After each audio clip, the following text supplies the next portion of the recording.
Ayan na guys. Absent ang ating Hans, pork and beans. So naglagay ako ng sweet banana ketchup. Guys, ganda ito, may mga beans sana. Dry peas. Ano ba yun?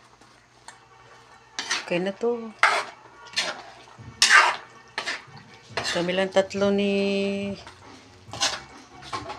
Toto, Junjun, at sinanay. Bakasyon muna ang aming baby boss.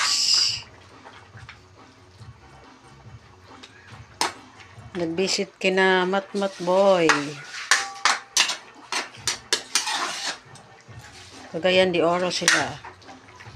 Ayan,